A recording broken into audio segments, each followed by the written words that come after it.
All right, cliffcentral.com. Here we are. And Pumi's just taking a little selfie of the screen there, which is nice. Pums is not at home. Pumi, where are you? You're in Maritzburg? Is that where you are at the moment? I am. I'm in Pietermaritzburg today. The nexus of all the action last week, eh? Dude, I'm like, it's about what? About half a kilometer away from the mall that was burning with the checkers and whatever. Right. I'm about a half a kilometer from there. It's and you know what? People are just getting over the shock. Everybody I spoke to. So when I landed last night at the airport, the lady at the counter when I went to pick up my car was telling me how hectic it was. How she just even at the airport. But this is the thing that she also said was so hectic when she was going home from work, because they were all told to leave early and whatever. And she lives in Edendale, one of the townships. So I was like, it was so bad there. There were people looting the looters. Like there were people who had set up like barricades in the township when you're like trying to get in with your loot. They would like dispossess you of your loot. Unbelievable. And that she saw some people in one of those dry cleaning vans, somebody who'd stolen a dry cleaning van, and there were people inside just throwing clothes out of the van, like people's dry cleaning. I was like, I told you guys, the chaos of chaos. Like in the chaos of it all, there is no reasoning whatsoever. When did you get there? Yesterday? Yes, yesterday. I've got meetings here today and tomorrow with y'all know some of the work that I do, like with some community leaders, some church leaders, that kind of stuff. That's why we're here in the heart of. And you say people are just starting to get over the shock now. I mean, that's not surprising. It usually takes a couple of days for people to work their way out of a situation like this. And yesterday when we came in, and this morning, so you can hear my OB experience here. Some of the guys down here, I'm sitting at the breakfast area, which because of lockdown levels, they are not serving breakfast here the way that they normally serve breakfast as a hotel. So you have to come, they pack the breakfast and people take it away. But some of the guys are kind of walking out. And I think it's a security contractor, because yesterday when I walked in, there were like two guys with rifles. I was like, whoa, what's going on here? The receptionist said they've been staying here for about 2 weeks. And they're part of a security contract that's come down, I think, from Joburg. We couldn't the get guys breakfast. walking around with the rifles and everything. Yeah, I was actually going to ask one to come and say hi, but I don't see him anymore. I think he might actually be gone to work. I heard that there's no breakfast. So we're not getting breakfast because there hasn't been delivery in the past 2 days. So their stock is low. And so we're going to have to go look for a wimpy or something. That's open. Hell of a time to be a tourist in Maritzburg. Dude, I brought butkos from the airport. Thank God, because I thought about it and I thought, what if I get here and I can't go and get supper, or so I thank goodness I went to there's that little Woolworths at the airport and bought like rotis and sandwiches and water, kind of like going to the warfront. Yeah, this is how you have to prepare for things now. It's bizarre. I mean, I've got a friend in Cape Town, and he was telling me about this taxi strike they've got going on in Cape Town, which apparently has crippled the place. And there are businesses where people are now offering to put their staff up for accommodation. So they're putting their like coffee shops, restaurants, that kind of thing. They're actually putting their staff in hotels, because otherwise it's going to be impossible for the staff to make it to work in the next 2 or 3 days. So it shows you how people make a plan. Hey, sure. But last Thursday when we were talking with Jonathan and them, and talking about how crazy Durban and Pietermaritzburg and the Natal and Gauteng areas had become. Right. And in the morning when I woke up, it was the day before, there had been 3 people that were shot. Hmm. in the Western Cape. And I thought, this is crazy. It's like everything unraveling at the seams. And Yeah. last week, nobody was talking about the taxi No. situation. There No. videos like, and I don't understand why social media, why there are so many people so invested in putting stuff on social media that is just like somebody getting shot in a taxi, or the aftermath of like five people bloodied and dead on the floor. Like, Well, you know what bothers me is you've hinted at it already. Like there's no build up to news. News just happens without any warning. There's no, you don't see any escalation in tensions like you used to maybe see. You don't see a story slowly building. It just happens out of the blue. I mean, like last week with those riots and the looting. It just happened out of the blue, and people were caught very much off guard. And in Cape Town now, they've had maybe a day's warning before any of this was sorted out. jeez, And it's it takes unbelievably messy. It's very, very messy. It worries me a little bit. It's strange. Anyway, all right. So Pumi's in Maritzburg. Bulelo is in Johannesburg, and we are all looking after you. Apparently, the app is down. I'm seeing some comments here that people are saying that the app is down. Is that all right? You sorted it, We are on it. Bulelo? Okay, We we're are. on. We apologize for the inconvenience. Our technicians are currently working on it. This is where you play this music, and everybody holds on a second, right? That Yes. that music that they play on. When you go into on hold, basically when you're waiting for a number or any of that stuff, this stuff, right? This is Whoa. we Dreaded. understand your problem and we care about you. Your concerns will be addressed shortly. Stay Your with call us. is valuable to us. Exactly. As we try to resolve technical problems and issues. That's what it sounds like.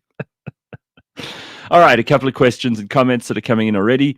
Are we expecting a second wave of looting since waves are the in thing these days, says Sibia Duduzi. What do you think of that? Do you think It's there'll be a little bit second ignorant. wave? No, I think it's a little ignorant. Looting works in levels. It's more Escomish vibe. Yeah. So come on, Sibia. There's levels. Yeah, we're going. In fact, we went straight to level 9. Hmm. Yes. 3 times a charm says, I hate that music. Yanni says, I love that music, especially makes me bang my phone. Okay, nice sarcasm coming in there. Tony says, it didn't just happen last week, it was orchestrated. Well, that's true. Can I ask you something?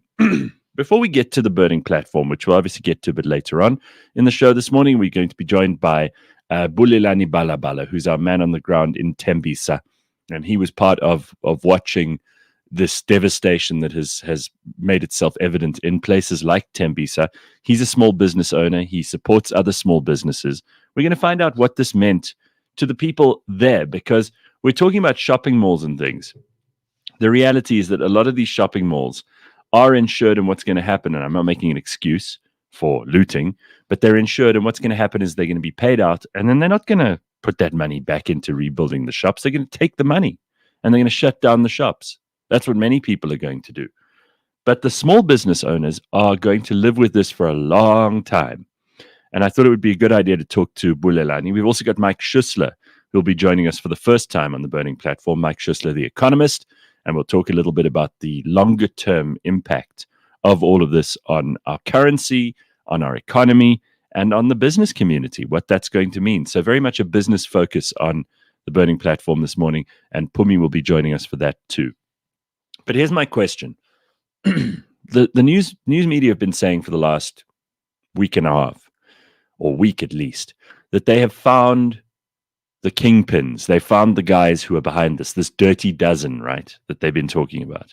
The 12 people who've orchestrated all of this violence and looting and rioting that we saw last week. But they're not telling us who they are, which is so weird. They've let one name out about some guy from the Patriotic Alliance, someone you've never heard of before, some like mid-level gangster. And it reminds me of what happened when the Guptas landed at Waterkloof Air Force Base. There was some middle manager who was blamed for everything, some person who we'd never ever heard of, someone who was in charge of like locking and unlocking the doors at 6 a.m. or whatever it might have been.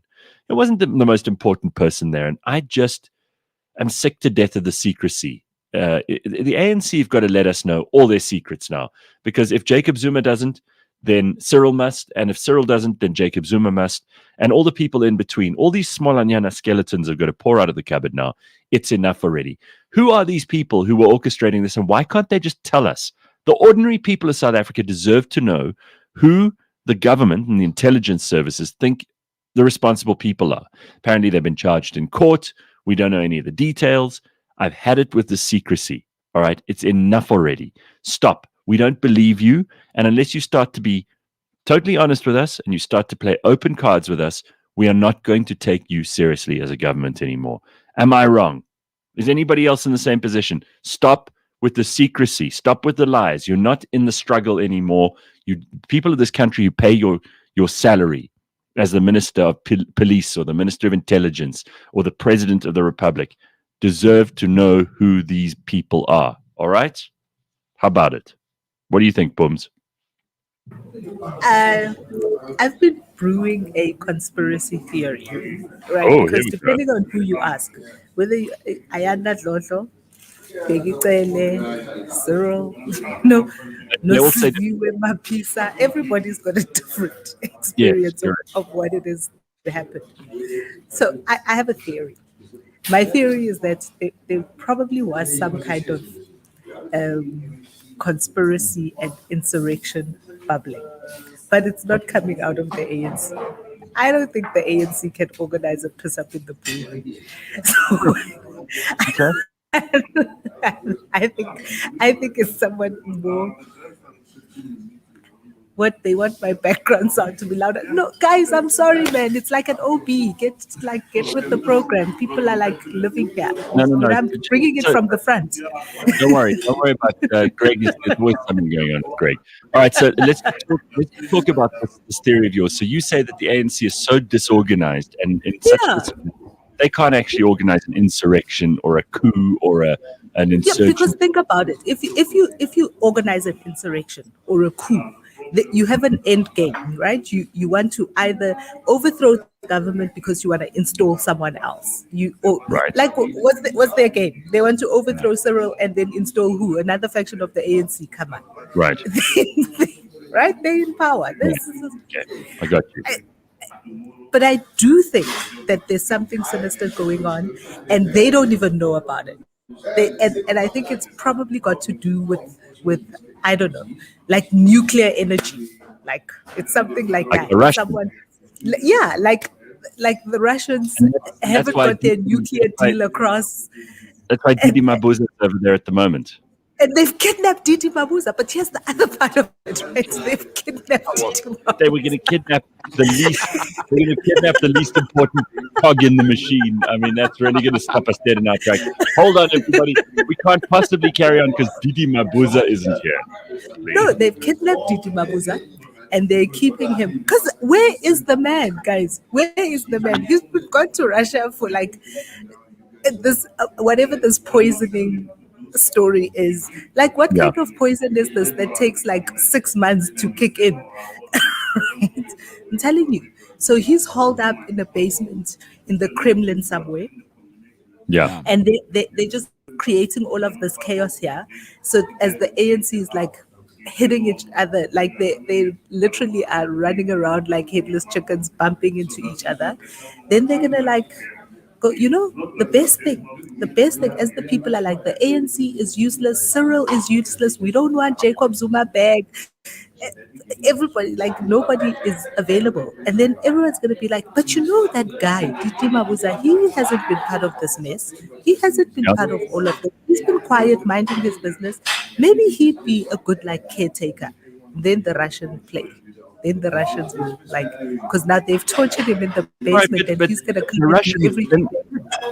Right, but then if that's the case, the Russians are stupider than everyone else because they've kidnapped completely the wrong person, as someone who has absolutely no brains, no sway, who we wouldn't miss if he died in a hurricane. Like, we wouldn't miss. Let them execute Didi Mabuza. That's who you want. That's who you want as a Manchurian candidate. That's who you want as a Manchurian candidate. He's not going to think on his own. He's just going to do what you tell him to do.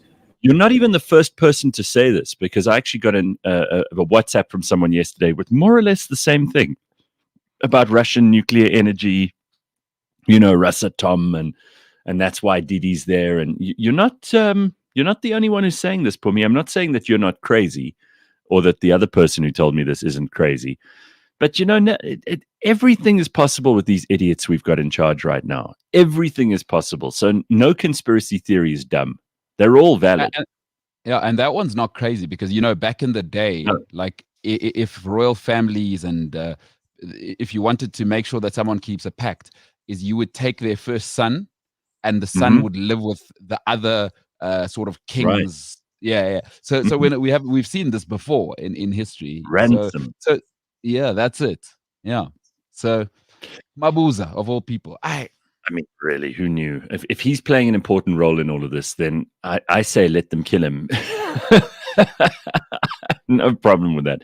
So I just want to bring this up because, shame, this is sad. Errol, who listens to us, says his brother, who was a big fan of ours, died yesterday from the virus. He was 31. My God, that age. That is very, very odd that someone should die so young. First of all, I'm really sorry, Errol. So obviously our condolences. That's horrible. And I get very upset only if people who listen to us die. If people who don't listen to the show die, and potato. But if you listen to the show, I get very upset. So Errol, I'm very sorry to hear that. And may you and your family have all the strength you need to get through this very, very difficult time. It's always awful, and it's especially awful that someone should die at such a young age. Were there comorbidities? Was there something else going on, or did this just happen out of the blue? I mean, it's very, very rare that people in their 30s should die of coronavirus. We've seen the figures. Speaking of which, I put this up. Let me just see if I can find this for you quickly, because I actually found a little chart that I filled in yesterday. Just basically, this tells you about whether or not you are likely to get coronavirus or die from it. And obviously it has to do with your age and everything else. So here it is. I filled in this thing. Yeah. I'm just going to read you the results. So as a person my age, 43 years old, what they do is they give you a percentage chance of hospitalization and death at my age. So I have a 6% chance of hospitalization at my age as a male in the average population in the world. And I have a 0.2% chance of death. So that's really, really small. And you've got to be able to do risk assessment, right? So as an individual, you must work out what the chances of you getting this are. And this was just a site that I found. You could probably look up anything on Google and you'll find a similar site that compares age, gender, and it asks you if you have any of the serious comorbidities, and then it gives you a chance of, a percentage chance of things going wrong, either hospitalization or death. But at 0.2% chance of death, I've got the same amount of chance really of being hit by lightning, or having a car accident is probably more than that. Heart disease is probably more than that. A stroke is probably more than that. Accidents are probably more than that for someone at my age. So yeah, you really, could I get think stabbed by a scorned woman. I'm saying Scorned- what the scorned woman stabbing is a very high percentage, actually. let's It's a good consider point. everything. Yeah, let's consider Scorned everything. woman stabbing. I must look up what the percentage chance of that is too. But this is the whole thing, and this is what actuaries do. I mean, what we're really dealing with now is what actuaries are busy with. This is what you study as an actuary. You study the chances of something happening, and that's why they work in insurance companies, so that they can figure out what the chances are. And the actuarial conversation is a nice kind of little throw forward, because you're going to hear later when we talk to Bulelani how much actuaries have played a role in Yeah. why a lot of small township businesses are actually not insured because of that risk assessment thing. Right. Exactly.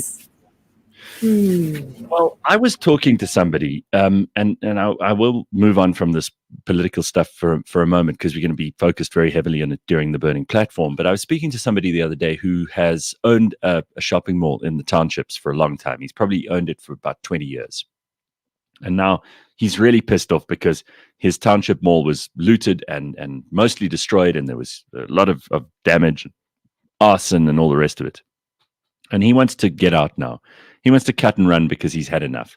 I said to him, look, let's have some perspective here, because that's what I think many of us miss in all of this, is that we forget that for 20 good years, the guy's made incredible money out of that shopping mall. He's made a really good living, and the people who live in that area have been giving him money through rent and through buying from the shops that rent from him. There's been an economy going there, and he's been a very big recipient of the money that's come from commercial enterprise in that area. Now, is he going to leave it? Because if he is, then people like me I'll take the risk, thank you. Because for 1 week of violence and looting, as horrible as it is, and we've got to be, again, you've got to look at this in perspective with some context. For 1 week of violence and looting, you're willing to give up what essentially has been really good income for 20 years. That doesn't sound like a good deal to me. And there are probably a few people who feel the same way about their own businesses. So if you were hit very hard last week, I'm just saying to you, hold tight, fuss bait, as we say in South Africa, and wait and see what happens, because there may be a silver lining on the cloud. But you've got to remember also that up to now, it's been good, right? Business has been good. You've been able to do all the stuff that you've wanted to do, and you've made good money out of that. You can't just decide to give up because of 1 week's very, very strange and very bizarre circumstances. It's not part of a continuum. It's not as if over the last 20 years, your income has been declining from that shopping center. It's not as if over the past 20 years, that shopping center has become less and less valuable. It's not as if people have stopped going to that shopping center over the last 20 years in droves in the last year. It's just 1 week, which is an aberration. So again, this is where you need the actuaries to come in and look at it. And if you've got a little township business and you've been hit really hard, and we'll talk to Bulelani about this too later, then you don't want to give up now. Now is the time. What does Buffett say? You know this saying, Bulelo, when risk is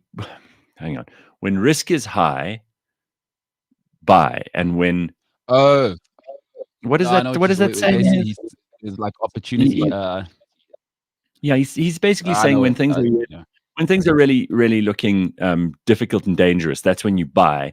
And when everybody's complacent and comfortable and happy, that's when you sell. Because otherwise you're going to be in the majority rather than the minority. And you never make money as the majority, right? You make money where you think about things and you analyze the risk and you decide this is a risk worth taking. But every part of risk has some reward attached to it. And similarly, if you think everything's comfortable and safe, well, probably millions of other people do. So they'll be making the same investment you are, which means your returns are just going to be much, much lower. That's simple mathematics. You don't need to be an actuary to figure that out. Anyway, if you know how that saying goes and you can put it more eloquently than I did, then please do and let me know. The current risk has become insurmountable, says Keith. I don't know about that. I mean, I don't know about insurmountable. Yeah, insurmountable. I mean, Keith, that's quite defeatist, and I know you're going to say that you're being realistic, but you don't have to. Is it though? Is it realistic though? When current risk being insurmountable like that, Keith, I'm sorry, I have to disagree, because for me, the current risk wasn't there a month ago. Correct. And actually, what you see as the current risk is looking at a very narrow window of what's happened. In 3 months from now, by the very fact that today the looting is almost non-existent anymore. It's gone. There's no one burning, no one looting. You know what I'm saying? It's now just rebuilding and cleaning up the rubble. So 3 months from now, it's not like there's going to be. Those people in those areas that were hit hardest, they still need to eat. They still need to go and shop. They still need to buy the basic commodities. They haven't stopped existing just because of all of this. So that even if they have a much more stress and difficulty in terms of how far their rand has to stretch, the fact is, if you're a shop in their area, you will eventually start benefiting again. This is how business works. If business was easy, everybody would be rich, right? If business was simple, everyone would be rich. It's And not how also, it you've works. never seen, you know, when you push people to the point of where they have to survive, which is where a lot of people are now, like properly, is you've never seen the human spirit come through like then. I mean, listen, you only have to go to, I don't want to sort of diminish what we've got here, but you go to Zambia, you go to Malawi, and you start to get into the sticks. People will, once you touch their survival point, they will make a plan. Insurmountable. Right. Japan had Nagasaki win, like yesterday. Everyone right now has something Japanese in their house. Like right now.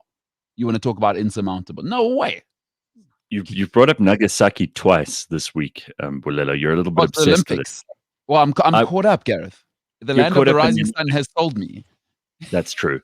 All right, so Yeah. Pumi, I want to ask you about something that's not political related stuff, because we always end up talking politics with you in the Burning Platform, and that means that we hardly ever get to hear the fun stuff that's going on. Now, you've been thinking a lot about Gareth. double. Sorry, Gareth. Yeah. Before you get into it, to those of who are saying that the app is down, it is actually not on our side. The sort of the guys that look after things, don't want to say the company's name, but they are currently down, so that is out of our hands, and we Oh, shit.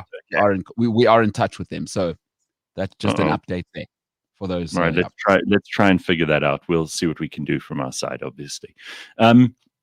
So Pumi's going to tell us about her thoughts. She's had some deep philosophical thoughts about double-ply toilet paper.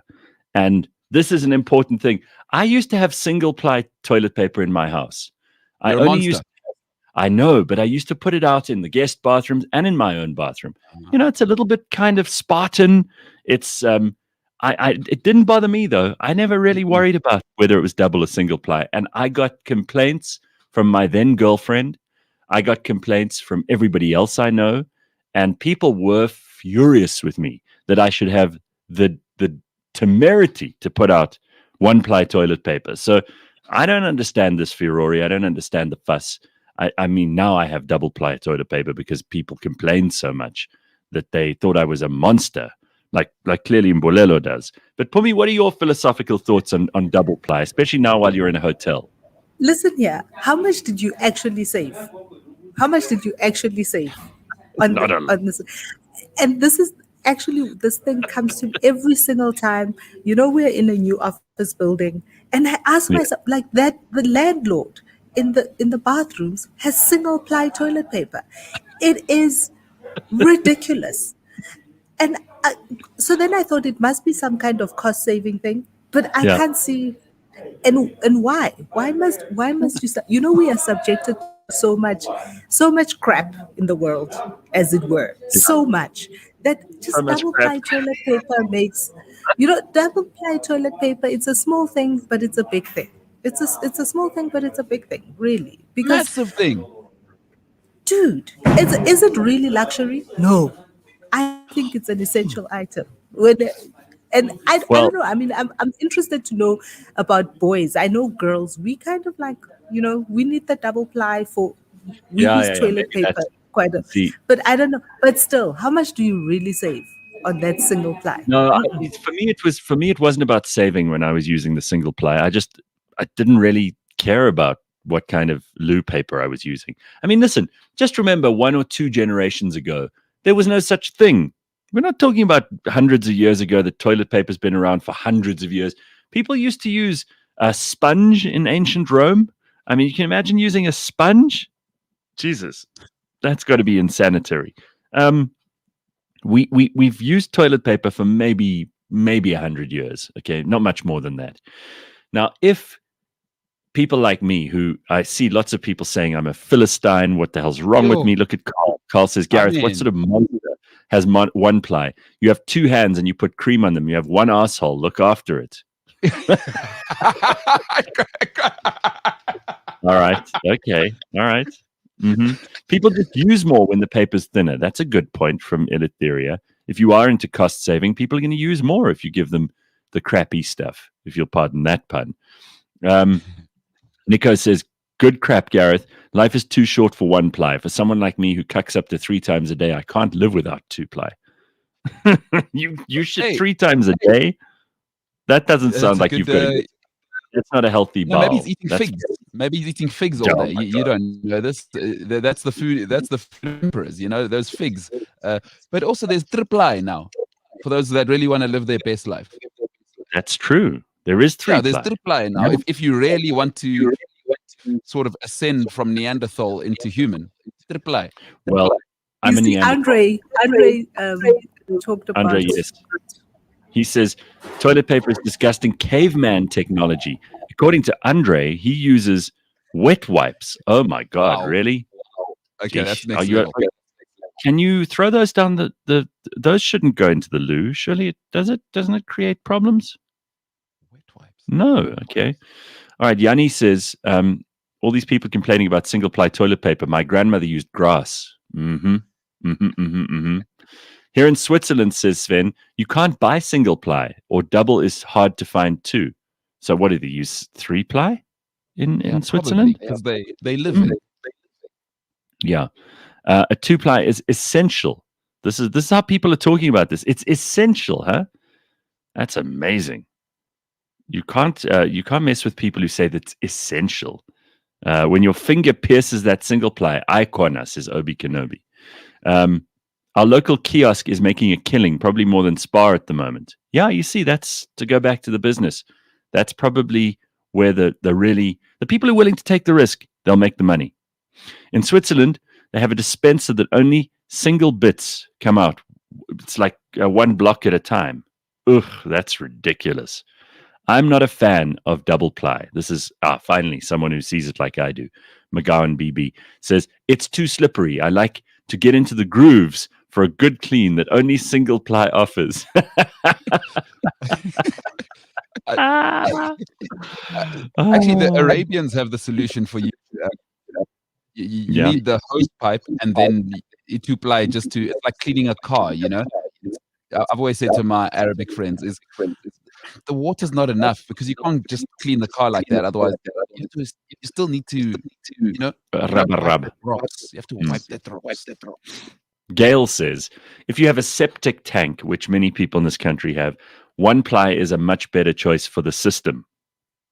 We used to have a septic tank on the farm, and that's probably where I got used to using 1-ply. Maybe we did, maybe we didn't. I don't know, but it's never bothered me. And then I had all these complaints mostly from women. I'll say that most of the complaints were from women. How can you have single-ply toilet paper? This is outrageous. Maybe that's what it boils down to. 3- and 4-ply is standard in Switzerland. 4-ply? Yeah. Come on. I mean, 4-play, sure, but 4-ply. That's blowing my mind. 4-ply standard. Wow. I'm not I mean, shocked. that's got to be like using a face cloth. That's like this thick. 4-ply. It's ridiculous. Here in Greece, says John, you can't flush the toilet paper, sorry. You have to throw your toilet paper in a plastic bag. I've been here 2 years and I still can't get used to it. That is revolting. I'm sorry. Well, that's what happens when you don't pay your taxes. Yeah, that's probably also true. Yeah, they must pay their taxes. What about a bidet, Gareth? I wanted to ask you that. You ever thought, if you now want to start living that life, get a bidet? I'm a fan of those things. No, that thing is top tier, guys. That thing is top tier. Like, it's, yeah, man, when you're living the life. Absolutely. Zach says 4-ply is a newspaper. Yeah. In Vietnam, you use a bum gun. Yeah, that's what they do in the Arab world too. In Indonesia, public toilets had a hose pipe. There was no toilet paper, so you'd spray down with a hose pipe. Interesting. Sure. There's lots of different ways. Who knew this would be the most exciting? And then what? Drip dry. Yeah. Or let me tell you the biggest scammers. Drip dry. Well, so in Egypt, right? I remember I was unaware. And I went into like a public bathroom, and there, because Egypt is just a travel scam, right? Like you got to pay for everything. Just to fart in Egypt, you got to pay. So I went into a public toilet. And I remember Carl Pilkington telling the story on a podcast. Very funny guy. Anyway, I went in there, did what I do. Number 2, no toilet paper. But the guys at the So that just the they actually sell you the toilet paper. That's what the guys have figured out. The Westerners come there. Yeah. No. Egypt is a full scam. Like the whole thing, you just pay for everything.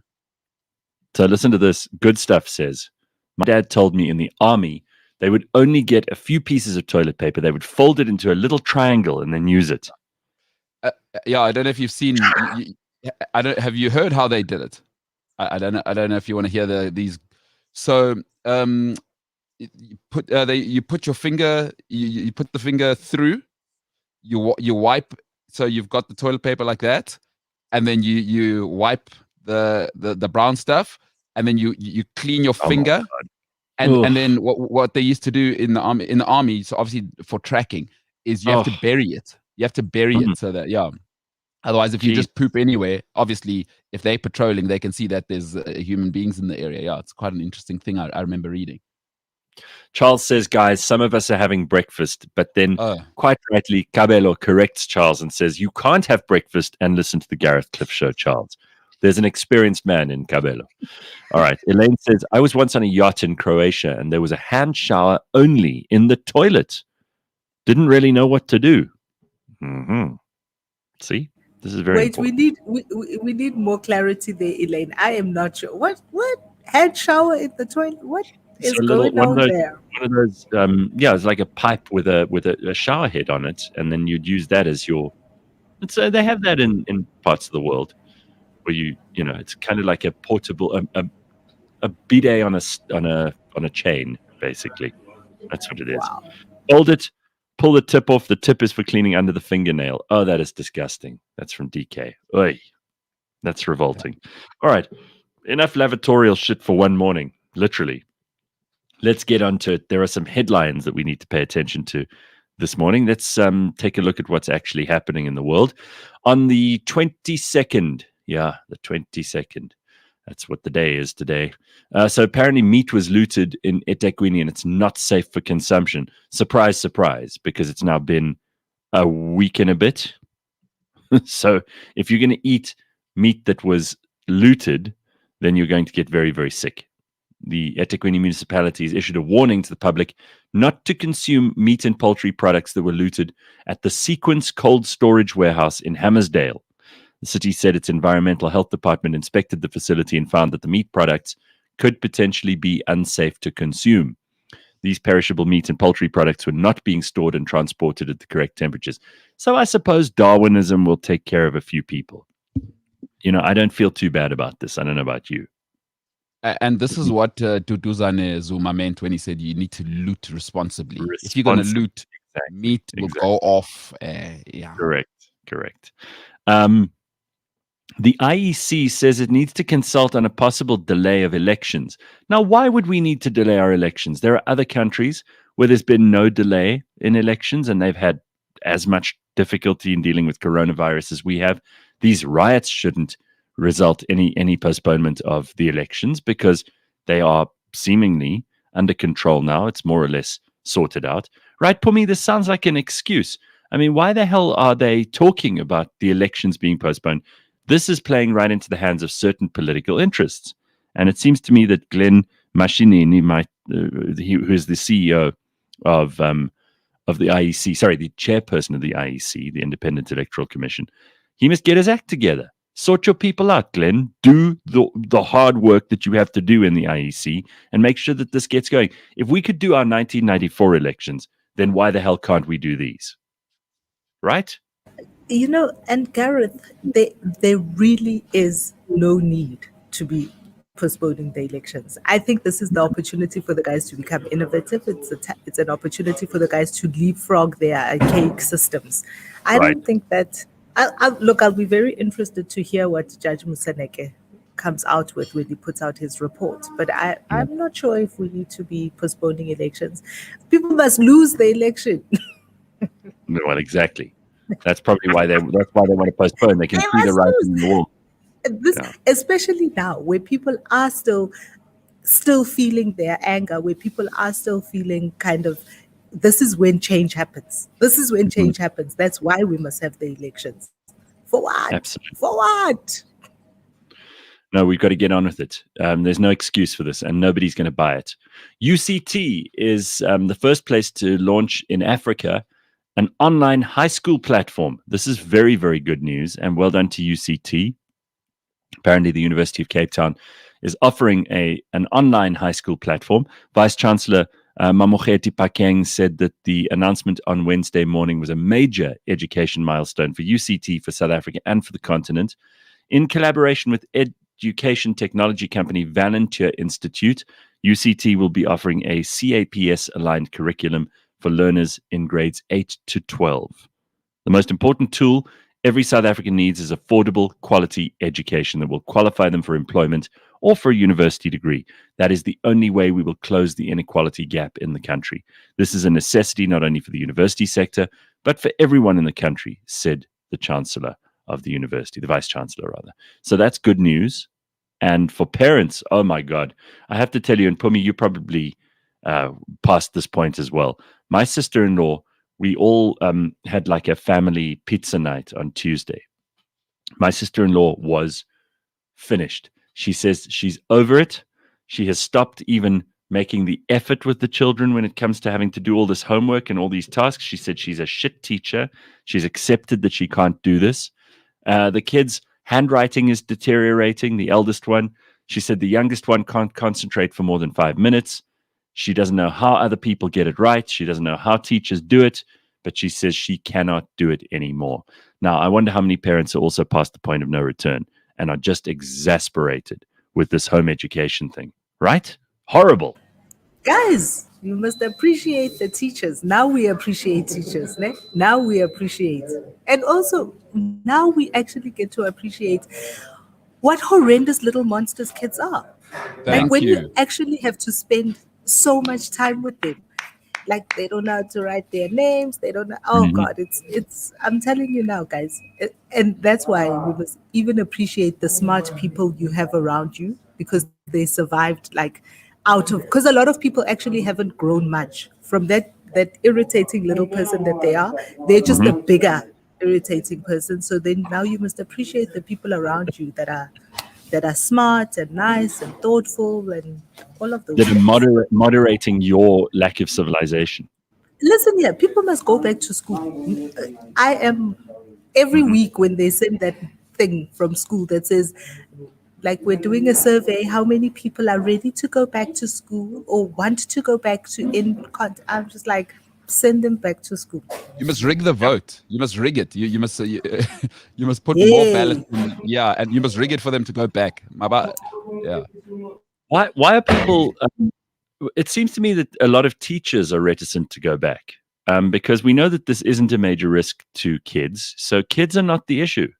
Um, it's the old people, it's the teachers, and it's the parents who seem to be the problem here.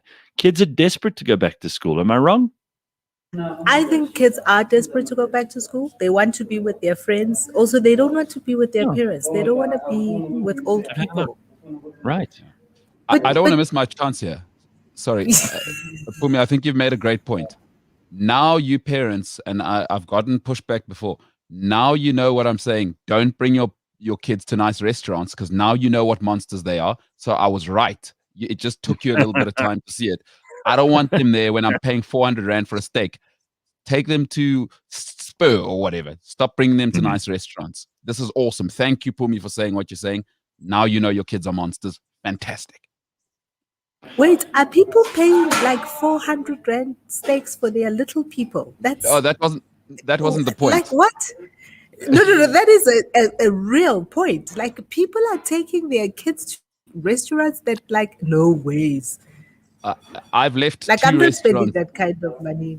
I've left Like you two must have a restaurants. spur burger. Spur Yeah. burger, then Yeah, we're that's good. a reasonable price. No, I agree. You never spend if your kid is if it's more than 100 Rand on your children's food, you're overdoing it.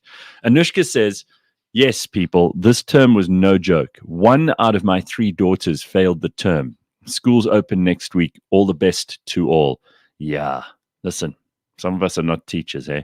I attempted to homeschool, says Riette, my son for 3 years while living in a remote area in Namibia. I couldn't do the maths. I was a cuck teacher.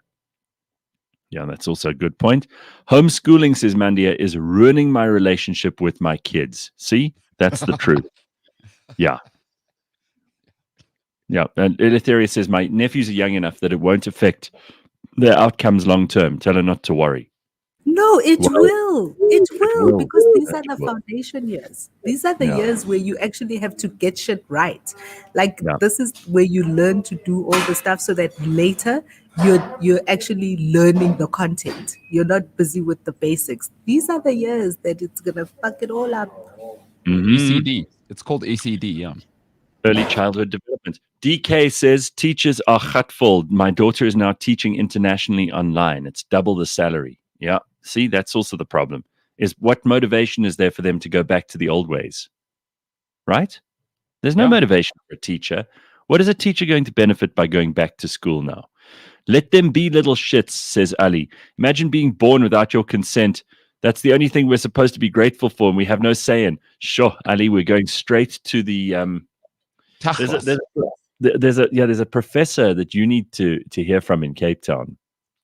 I forget his name now. Something with a B. And this guy is like, "Ugh, life is just this thing that is foisted upon you, and you should be resentful about it your whole life. And really, the Anti only choice you have is not being born. And it's Antinatalism. He's that's right. he's the head of philosophy at UCT. My name will his name will come to me now, but I know Yeah, who you're talking about. Yeah, he's an interesting guy. I did like a round. I mediated a round table discussion with him. Very very interesting guy. While I lived in Cape Town, antinatalism. It's called Isn't it Benatar?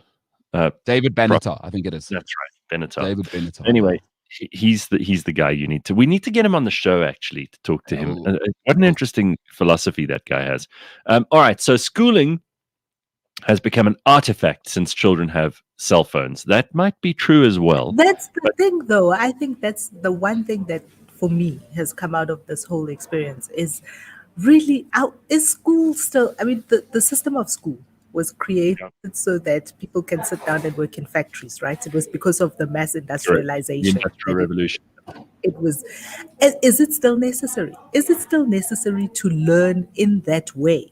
And there's lots of things that one can learn. And this is also why most people hate school, but they like post school. Because when you get to university or post or tertiary, you're only doing the stuff that you like, the stuff that's going to benefit you going forward. I was like, gotta rethink the system. The parents hate it, the kids hate it, the teachers are compliant individuals who know how to like do the same thing year in and year out Right. for all eternity. But like, is that the Well, way the world really works still? well, Zach says the homework will make you doubt your own intelligence. I tell you. Oh yeah, that's absolutely true. Good Stuff says parents should at least teach their children to read and write. How much do you want to depend on other people to teach your kids? I could read and write before going to grade 1. Thank you to my mom. Yeah, you see, that's not a bad suggestion, actually. You should be able to teach your kids to read and write, surely. I mean, that's not really difficult stuff, is it? Or does it have to be? Uh, CPTS says, or Cape Town S says, if teachers want to go back and still take the money, they can stream their classes. If you can find a way that could be allowed. Yeah. Rebellious Ruth agreeing with Pumi, basically saying our school model is archaic, vocational, and the basics for masses is key. Maths is so deflating.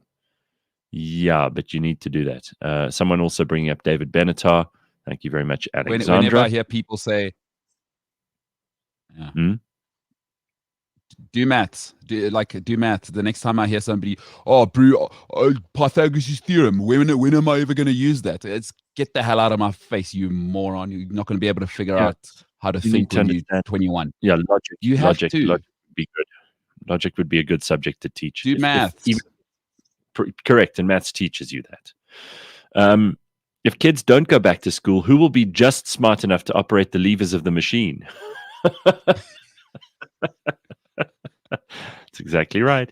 And then cliffcentral.com reminding me this morning to like and subscribe. So, Bulelani, it's your turn to do the like and subscribe. You're a professional YouTuber. You know how to do this. Go ahead. If you love yourself, there is a gentleman who dominated radio for 20 years or so in South Africa. His name, Gareth Cliff. Cliff Central. The first part of that, if you use the classical education system, is his surname. Now, if you are listening to this, you probably think he's not a terrible human. Bottom right corner here, like, share, subscribe. It's business. You are the customer. Not a terrible human, huh? I don't know if that's Bottom left corner. Oh, sorry. I didn't do maths. Here we go. Professional YouTuber just let me down. Shocking. So guys, today is apparently the coldest day so far in Gauteng. I don't know about in KZN, Pums. It's usually a little bit more temperate there, but Maritzburg can get very cold. Maritzburg can get very cold, yo. It's cold out here today. It's cold. Yeah. It's like 2 degrees. Well, I'm looking at the temperatures here where I am. So it says 3 degrees. So I wonder if things are frozen outside. I'm going to have to go and take a look at the damage after the show this morning. I'm not looking forward to that at all. Oh, 2 degrees in Pietermaritzburg. Jesus. Oh, okay. Well, it's only 1 degree less than us, Pums. What are you looking at there, Mbulelo? I can see where you are because I've got one of those apps that tells me where everything else is as well. So apparently, Cape Town's 8 degrees right now. Durban's 9. See, Durban's always got it right, hey? Yeah, they do. Even at the coldest day of the year, Durban's still not nearly as bad. It's like a good couple of degrees higher than the rest of us. All right. Here's something funny that I saw in the news yesterday. No ways. That -10 in Bloemfontein can't be real. Is that for real? Really, really? Oh my God. That's different people. Bloemfontein is Bloem are different people. Oh, it's horrible. Shani saying -10 in Bloem. Good Lord. That is terrible. So apparently Tony says Stilbaai had freezing rain last night. Yes, sus. Yeah, that's just terrible. So here's a funny story. This comes from Liverpool. Now, I don't know how, but Liverpool is a UNESCO World Heritage Site, or was, until UNESCO decided they were going to rescind that decision. So they've stripped Liverpool of their UNESCO World Heritage Site status because they say that there are too many developments on the waterfront and the place looks shit. Now, I've always maintained that where they build hideous new buildings and they ruin places of historical or heritage value, that those places should lose all their status in the UN, in UNESCO. And apparently the new stadium that they built there is part of the problem. There are all kinds of flats that they've put up, ugly buildings all around it. Liverpool, I've never thought of Liverpool as being a UNESCO World Heritage Site anyway. I mean, Liverpool's probably one of the most hideous places in the whole of the UK. Liverpool, Manchester, and Birmingham. I mean, between the three of them, really, if every building fell down, it wouldn't be the world's biggest tragedy. You know, provided there weren't people in it, it would actually be we'd be getting rid of an eyesore. You'd be sorting out the problem rather than making it worse. And lots of mummies unhappy right now. I wonder about places in South Africa. You know, we do have such beautiful, beautiful places in South Africa, but none of them are really urban. There are very few urban areas in South Africa that you could consider beautiful. That apartheid era architecture. Do you remember that stuff? That hideous concrete. And those prefab concrete panels that people used to put on things. You remember at your school, all the schools, they had those like banisters and balconies along the different sort of levels, and there were those prefab concrete things with like bolts in them, and they all looked like they belonged in fascist Italy or, you know, like Nazi Germany. Just the most hideous buildings. The SABC building is an example of just hideous, just gross fascist architecture. Unisa's gross. It's disgusting, right? Horrible but here building. They are still standing. Here they are still standing. Now we can't even figure out how to fix potholes in roads. So as much as, you know, if you're into aesthetics, fine. But here they are. Those buildings are still the same and rock solid now. We can't even build roads with potholes now. So, you know. They are, but they're revolting looking. And we're talking purely about aesthetics now because we're talking about, would any city in South Africa qualify for being a UNESCO World Heritage Site? And I say this with ignorance because I don't know. There might already be, but I very much doubt. Springs. Exactly. Springs with its Art Deco. Elaine says it's called concrete brutalism. That's exactly right. Calvinistic masonry, says Corona's boring. Yeah, that's right. Oh my God. Apartheid did not have a positive impact on architecture. You don't say, Michael. Michael's Well said, 100% right there too. Jesus, there's some ugly buildings. Have you ever been into either Sunnyside in Johannesburg? Sunnyside in Pretoria, or Hillbrow in Johannesburg, or any of those old kind of the flat neighborhoods that used to be the cool places in the 70s and 80s. And you look at how disgusting that architecture is with that. They love that yellow glass as well.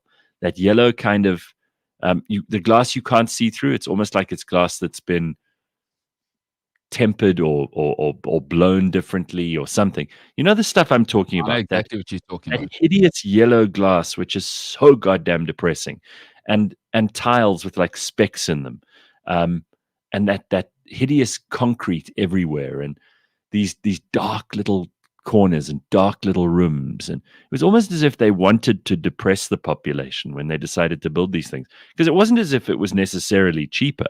It was just it was an aesthetic choice. I mean, I really do believe that if the 70s and the 80s, in fact, even the late 60s, 70s, and 80s were wiped from the historical record and the archaeological record, we wouldn't lose anything. There's none of that architecture that I would want right now. There's none of that I'm missing right now. There's none of that I go, oh, you know, that was so beautiful. We really need more of that. All that Art Deco shit too. That was disgusting, although that predates what the era I'm talking about by quite a while.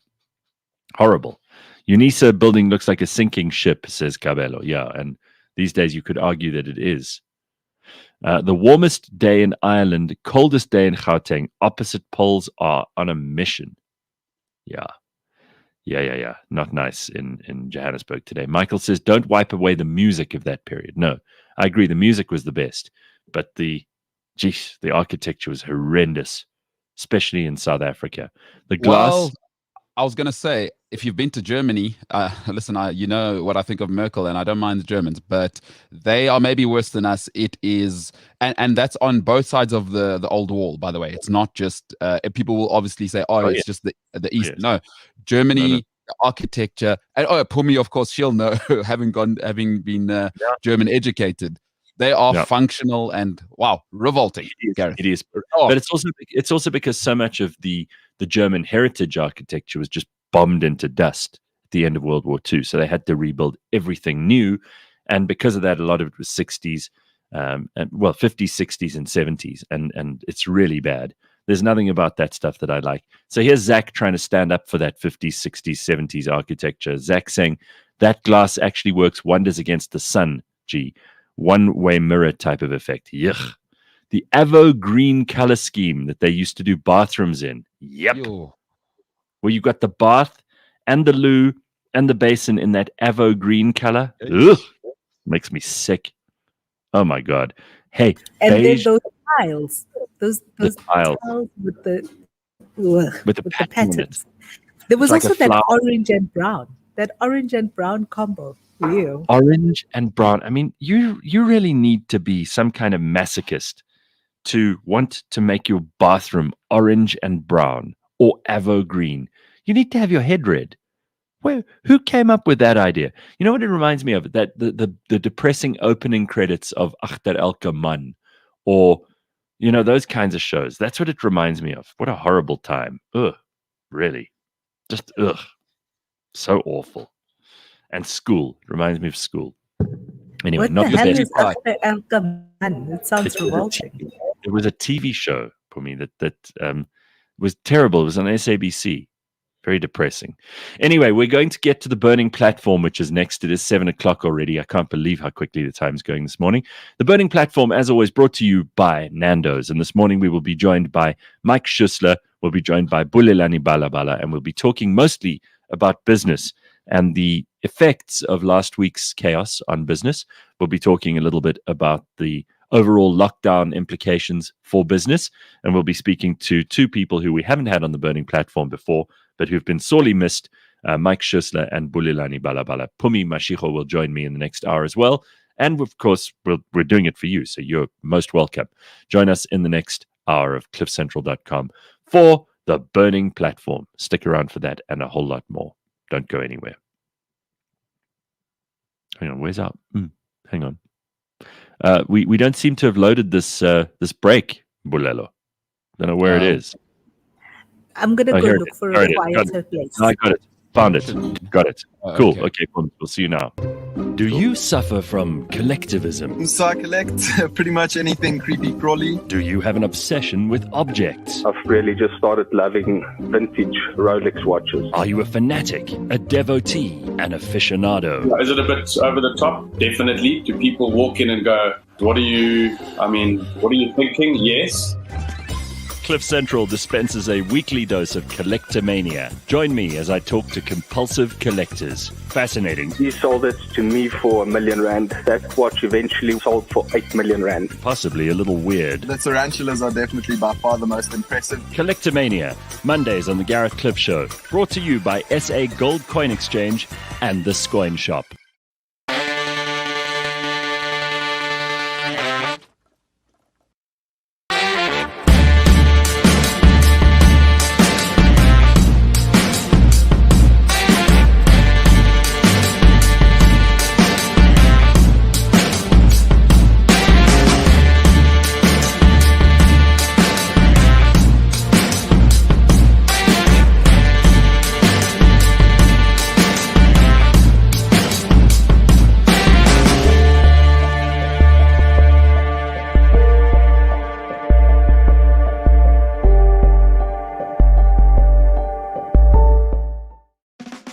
Hi, my name is Martin Ubosov. I'm the culture evangelist at King Price Insurance. So what culture? How culture? We do a little bit of a resilience program with them. Just quick things, strengthening them as individuals. Culture eats strategy for breakfast. So you might have read it, heard it 1,000 times, etc.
Hoping for a great economic quarter? At Nando's, you can find fulfillment without emptying your pockets. Get a satisfying quarter chicken with any single side for only 49 Rand. Nando's. Fire it up. CliffCentral.com on a Thursday morning means we get to spend some time with some really, really smart people, and we get to unpack some of the issues from the week. That's what we're going to do today. The Burning Platform, as always, brought to you by Nando's. We make sure that we're on top of current affairs. And if you can digest this hour, you should be able to have conversations with the great and with the good, and with the people who know a lot and the people who don't know a lot. And you should be able to acquit yourself admirably in that situation. We're going to speak today to Mike Schussler, who is the owner of economists.co.za, an economic consultancy. His innovative research on employment and household issues has earned him much praise. He is the most quoted and endorsed economist in South Africa for his insights from academia to analysis the world over. And we're very, very happy to welcome Mike Schussler this morning. Hey, Mike, how are you? I'm well, Cliff, and you? Yeah, good to see you. And I'm glad that we finally got you on the Burning Platform. I've been hoping to have you on for many months, and we finally got it right. So I'm glad we could have your time today. Thank you very much for that. Thank you. We got a lot to talk about, Mike, and we're going to be joined in a moment by Bulelani Balabala, who is well known to the audience on cliffcentral.com, someone who lives in and works in Tembisa. He's also the founder of the Township Entrepreneurs Alliance, which is an organization that aims to develop entrepreneurs in the formal, informal, and rural areas. And he's also a professional speaker who lives by the motto, get things done. So, Mike, let's just start off with you while we've got a bit of time before Bulelani joins us.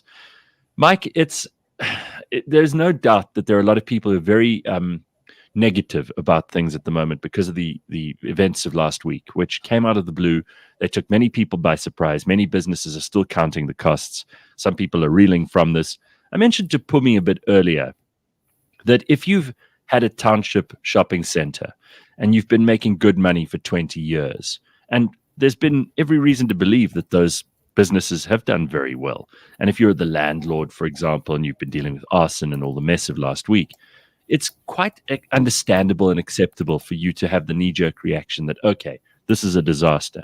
The fact is, though, the people in those townships and in those communities are still going to need to buy stuff tomorrow. And if you rebuild and you manage to make it through the next couple of weeks of obvious ardor and difficulty, there is a rainbow at the end of that in terms of making the kind of money that you've been making for the last 20 years. And without doubt, there is value there. But I think for a lot of people, they need to see these things in context and they need to see them with perspective before they can truly appreciate them. You are an economist. You look at the big picture. Give us an idea of how you're feeling after those events of last week and what you think the major obstacles and the major opportunities are. Well, I think the first obstacle is absolutely the confidence of the economy. And the confidence, I mean, not just the business community, but also consumers. Let's take a very simple thing. If we're thinking of going down to KwaZulu-Natal and buying a retirement home there, you would no longer be thinking about that. If you were thinking of purchasing a home anywhere in South Africa, you'd be thinking twice. So the durable part for consumers, like cars, is going to be very terrible. Businesses, they appreciate risk and they've been handling risk, but our returns in South Africa haven't been that great for a while. And they're going to really think about, they'll start their businesses. I'm sure the cash flow is there, but the profits in South Africa are very often lower than the rate that you'll get in the bank.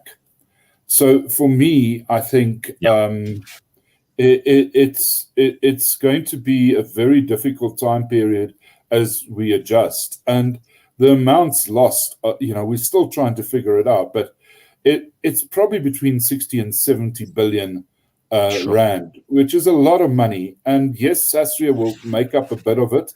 But remember, Sasria is not going to pay you for non-delivery. With other words, your truck couldn't move. And that's a different type of insurance. But you still have to pay people. So it's going to have an impact on things like profits. It's going to have an impact. And then it's going to have an impact on job creation. And that's South Africa's really the one thing I don't know how to express myself sometimes.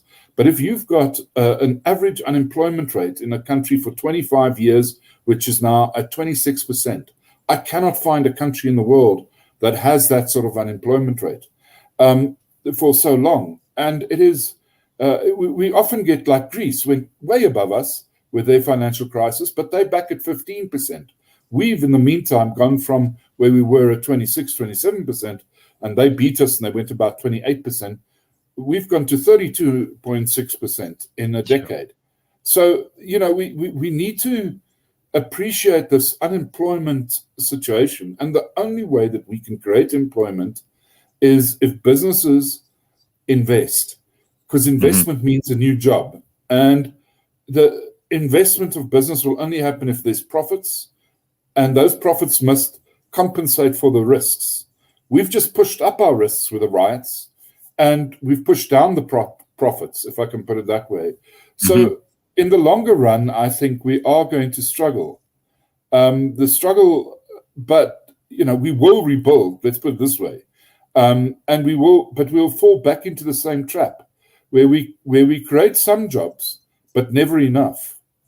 And that's the thing. So a certain part of the population keeps moving up, whereas a heck of a lot of the population doesn't come along. Stuck. So we'll get into what you think the solutions might be and how we might be able to start to make an effort to bring down those unemployment numbers, because obviously that is the biggest challenge for us. But I want to bring Bulelani in here. Bulelani Balabala is well known to us at cliffcentral.com. You were in the middle of it in Tembisa last week, Bulelani. First of all, tell us what went down and tell us about the experience, and particularly because you have an interest. I was watching you on social media. You have an interest in small businesses with the Township Entrepreneurs Alliance. You must have had a horrible week last week. I saw you were busy though, and you guys have been making efforts to help entrepreneurs and small business owners in the townships. Give us a feeling of what it was like on Tuesday last week. Good morning, everyone. Thank you so much. Thanks, Gareth, for having me. Sure, man. Last week was, I don't know how to put it in words, actually, but it was terrible.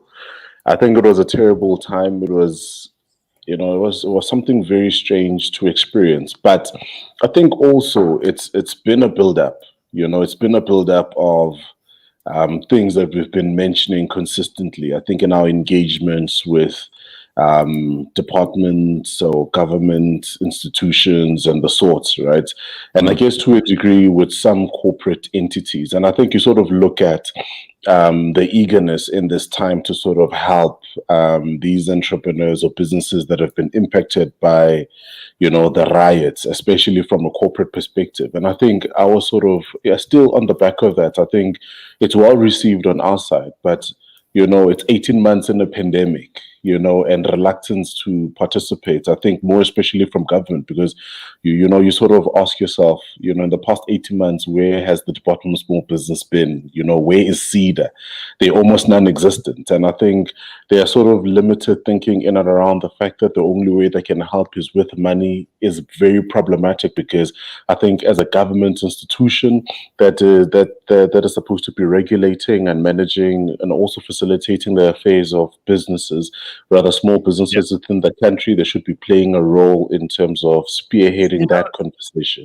I mean, is it a mistake? Because Pumi, you always say that government is part of the problem here, and you are not a big fan of our president, and you think that he's been slow and ineffective most of the time. I mean, it'll be 4 years in a short while, and we're going to look back on the Ramaphosa administration, and actually the results in terms of the economy are worse than under the Zuma administration, just on numbers.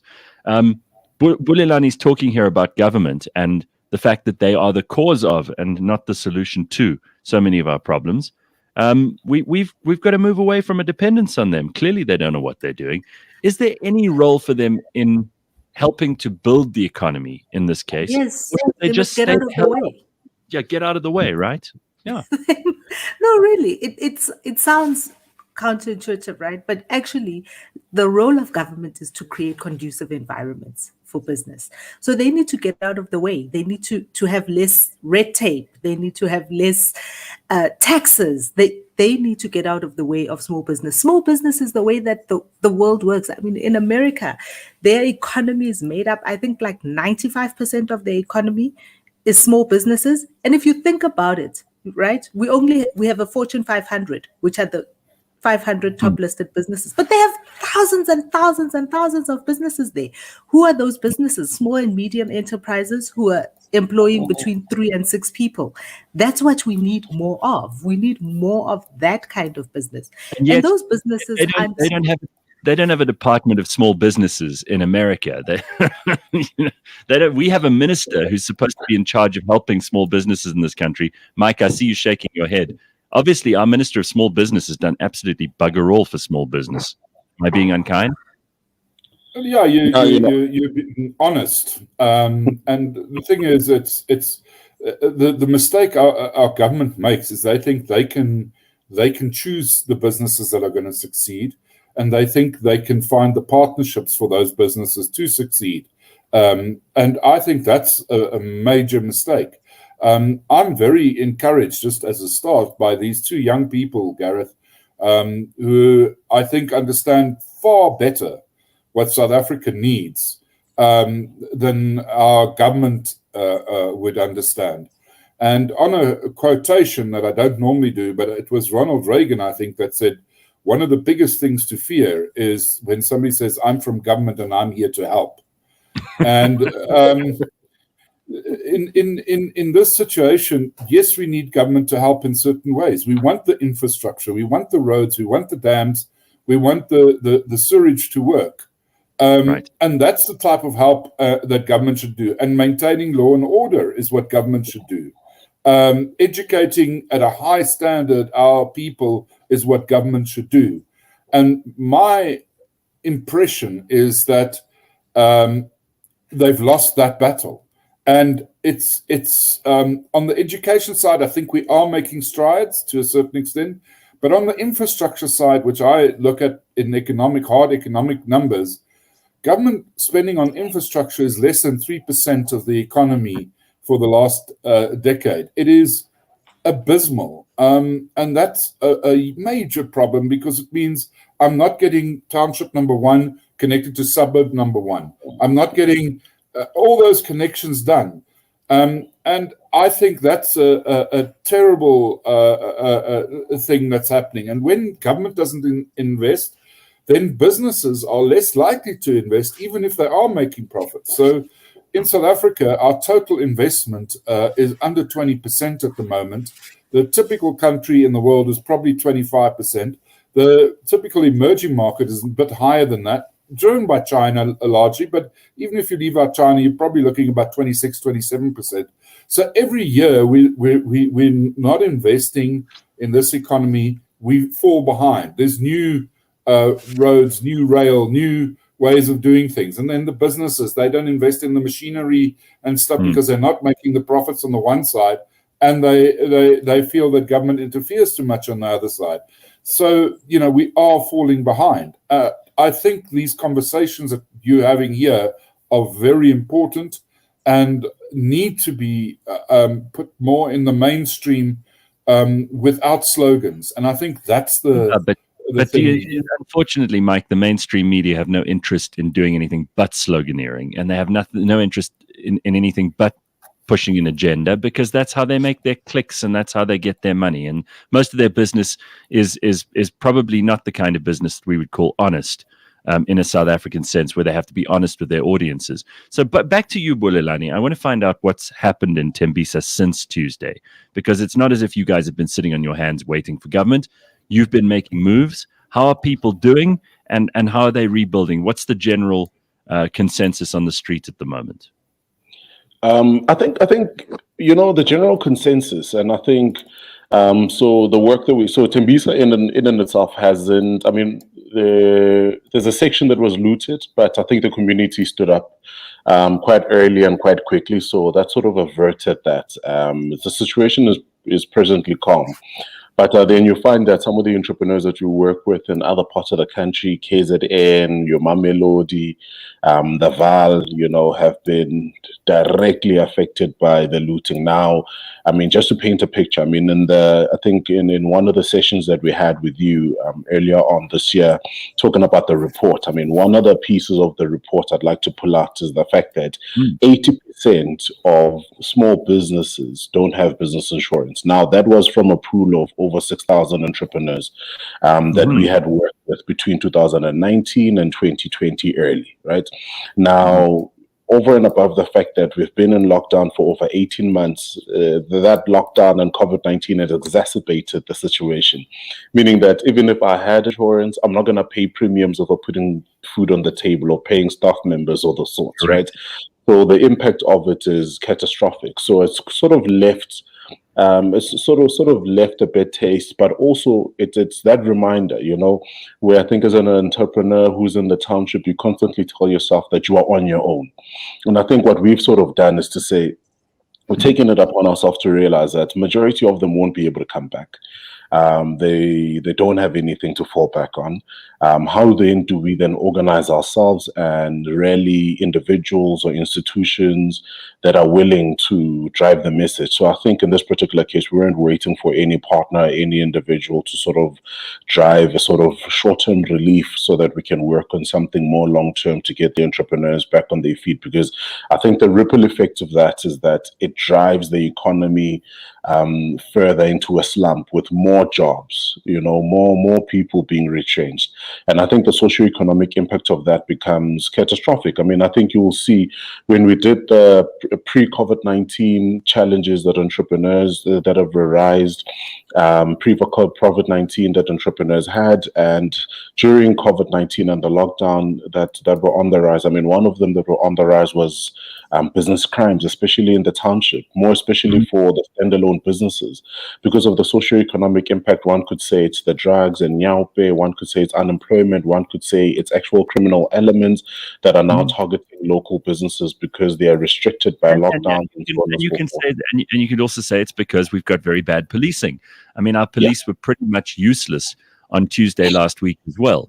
And we have a police minister who's so tired of, he's so busy grandstanding that he doesn't really have the time to actually pay attention to intelligence that he's being given or not given about things that are happening in the country that he's meant to be responsible for providing public safety for. It's true what you say, Bulelani. Entrepreneurs are on their own. They have. Yeah, you're right. I mean, sorry to cut you. You know what really upsets me is that, they're now grandstanding, talking about the sort of instigators and blah, blah, blah. But this has been a problem that has been ongoing, perpetuated and aggregated by government's lack of response. And, I agree, and I agree with one of the comments that was made earlier on. I'm just, to then say that government is just standing in the way of progress. There are bureaucracy, there are long processes. I'll make an example, right? On an ordinary year before COVID-19, we reach up to about 9,000 township entrepreneurs through our programs, right? That's a number that the Department of Small Business is struggling to reach out to. And we don't have their budgets. We work off whatever we work off. What I've always said to them is, all we need from you is endorsement. That's it. We don't need money from you. We will work around that sort of stuff. We've said that to the Gauteng Economic Development Department. We don't need money from you because most of the corporate partners that we've worked with and you work with are cross-pollinated. We've got the programs. You can come in on the day and smile for the cameras, but we know that we would have driven impact. But they are constantly standing in the way of that. They want to understand what it is. I think at some point in some year, Department of Small Business came out last minute. I think one of their representatives and said, for us to participate, we like what you're doing. We just need to take the whole thing over and make it about us. And I said, but you're missing the point. And we are here because of government's inefficiencies. And if they don't get out of the way, we won't be able to get out of this problem because they are constantly going to keep butting into progress. And I think one of the things we don't do very well, even just as entrepreneurs, as South Africans as a whole, we don't know how to not pay attention to them, right? We don't know how to actually because that's where we need to be. We need to actually pay less attention to them. If you get on doing Bulelani, you've been running your organization for a while now without them. And the minute you call them up, the minute you say, and the people who want to work with you will come and work with you. The entrepreneurs who want to benefit and who know the kind of benefit that you bring to the table, they don't care if government is there or not, because that's not what they are there for. Yeah. And that's just one of the things. I do think though, one sad part about entrepreneurs in this country and small businesses and why they don't grow as much as they do is because their biggest competition is actually corporate and big business, and not just competition for resource or money, but for talent too.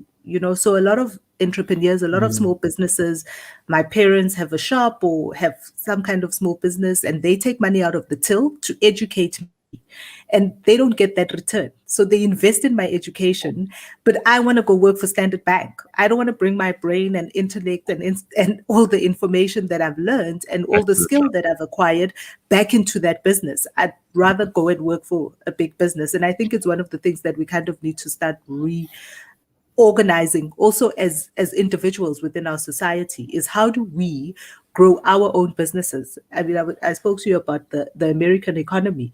I read a statistic that something like 3% of the top 500 companies in the world are family-controlled businesses. So and that doesn't mean that they are the biggest shareholder, but they do control the business. VW, BMW, Bosch, all family-controlled businesses, and they're huge multinationals. Yeah. So I do think that there's an opportunity, even Not for to us, mention- when you ask yourself, not to what can mention you do? Yeah, not to mention companies like Walmart or Estee Lauder and those. Yeah. Mike. I think I just would like to put a little bit of light on this, because I think this will explain South Africa. South Africa only has about 850,000 employers, and that's a very small amount. And then we have about 2 million people that are self-employed, or 2.4 million or whatever. The problem in South Africa is that there isn't enough employers and there isn't enough self-employed. That is really the one thing. And we all see a job as for working for someone else. And that is a heck of a thing to get into people's minds. Because if you look, 15% of our workforce work for themselves. In Africa, it's 76%. We are sort of doing what Europe does, that only 15% of people work for themselves. In America, it's much more. In most other places around the world average is about 46, 47% of all people employed work for themselves. And that's World Bank data. Then the other thing is that all government programs are aimed, like the industrial and trade programs are aimed at the bigger companies. But we forget that the typical employer in South Africa employs less than 9 people. You take out the government, and you left with just the people working in the private sector, you will get to an average of about 9 people in a son. You take out 1 or 2 big firms in that, like SOEs, you'll get to an average of around 8. But your typical employer is probably even less than that. So I think we must just also realize that government thinks it's talking to business because it's this big conglomerate it's talking to. It hasn't yet figured it out that the majority of business that it should be talking to are small people, are small little places that are doing things. And it's them. And that's why that seed, that let's put it this way, the self-employed are the nursery school for the employers. The small employer is going to grow, or if 1 in 100 of them grow from where they are with 2 or 3 or 4 people to where they get with 100 people and then 1,000 people, that makes a difference. If you look at Bill Gates, where he started, and Steve Jobs, it was in the backyards of their family homes. And today, those are very, very big firms employing people all over the world. You mentioned the Germany, they call it the Mittelstand, the family firm. And we've got very few of those at the moment compared to most other countries. And if we look at our entrepreneurship, it's the employers are less than 2% of the adult population. That's one of the lowest in the world. And that's the problem. You can't fix unemployment if you don't encourage more employers. So, Mike, can I ask you to take us through some interesting data that you've been gathering over last week? And we'll start with manufacturing and the manufacturing output. Do you want to just talk us through this? Yeah. And as you tell us what's going on, I'll put it up for the people who are watching on YouTube this morning. Yeah. What's happened is that South African manufacturing has really lagged our peers. Our peers are the emerging markets. And yes, this graph where you see the pickup in since January last year, we if January was 100, we're still below January last year. The emerging markets are at about 23, so they're 23% higher than January last year. Yes, it's very much driven by that big place called China. But if you add the others into it, they will still be above the 100 mark. They're going to be about 105, 106. We're 3% and a bit below where we were. And if you take this graph back further, I've got that too, but we can just go and I'll explain it. if we produced about 90, say, widgets in 1990, the emerging markets would have produced 20. Today, on that scale, they are producing well above 400. We're at 105. So, we've improved, but compared to our peers, we are nowhere. Our manufacturing is struggling. And look at that dip in April, how much further we went down than everybody else did. I mean, we really took a massive nosedive, and that was because, obviously, of lockdowns and the fact that there was almost zero economic activity during that time. Yes, us in India and Peru took really heavy hits. And we were the strictest. We were the lockdown countries, yeah. The full-on lockdown, whereas other people kept their manufacturing and stuff open at least. They may have asked people to stay at home, but we closed everything, and that really hurt. And it's still not back to where it was. I mean, the point here is that this isn't even the July numbers, which will be worse because we had the closure of places, particularly in KwaZulu-Natal. The SAPREF refinery and Toyota and various other things. So that's a huge knock for the country again coming. And in the meantime, the emerging markets are going to roar ahead. So we talk about emerging markets. I mean, where are we in the emerging market environment? Whereabouts is South Africa, and how are we performing at the moment compared to other emerging market countries? Well, first of all, the emerging markets are profoundly growing a lot quicker. But what you've got up here is just your average income. And you can see our average income of the people employed is not too bad. When we compare it with Indonesia or Philippines or Thailand, the people in South Africa that are employed in terms of dollars get a reasonable salary. Income, that's the thing. We've created a decent, relatively decent jobs compared to other countries. The Chinese are below us, as you can see, and we're not quite a developed country, but we compete with the sort of East Europeans, if you wish. On that side. But the big thing is we're not getting the investment. I think I sent a slide over on investment. Yes. And, foreign investment. Let's take a look at that quickly, because that's really that's what the worry is. And of course, last week's activities are not going to do very much to bring in extra foreign investment now, are they? Nope. And very simply put, this is a list of emerging markets, larger emerging markets. We're the only one that has a net outflow of foreign direct investment. This is not portfolio investment. This is stuff in factories, people buying banks, like, Barclays bought into Absa and then left again. And we had a situation where Malaysia was also negative when they had what they would call their localization projects. And that's exactly what our BEE was. And they've now left it and they've gone positive. So it tells you, if you tell foreigners, here you are, please invest locally, many of them will, but or they'll look at you. But if once you say you've got to partner with somebody, give up some of your profits and so on, they don't like that.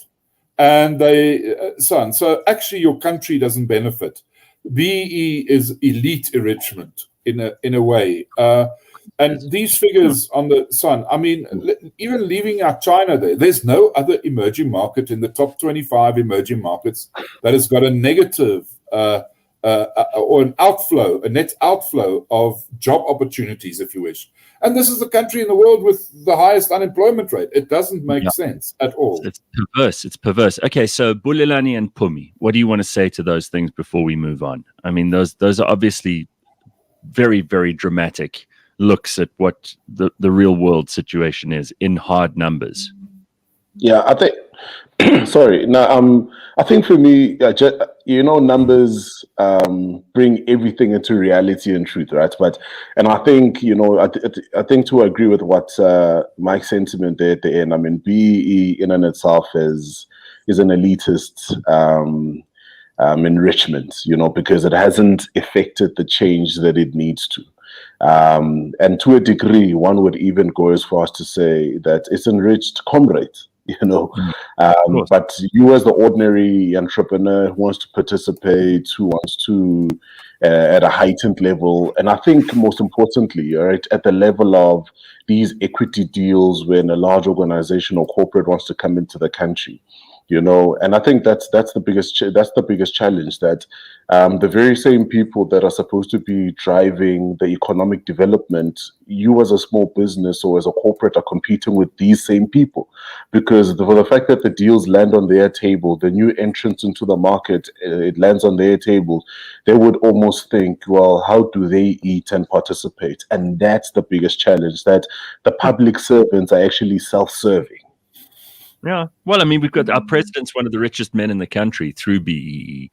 And of course, he has no idea of how these things really work, because in a system outside of BEE, would he have made all his money? Who knows? Pumi, what do you say about all of this? It works for the insiders. I think it works for the insiders when you're on the inside or when you've got close proximity to power. But, I often ask myself, what is it that each one of us can do to change the situation around? And I think that the one thing definitely is about who you support with your money.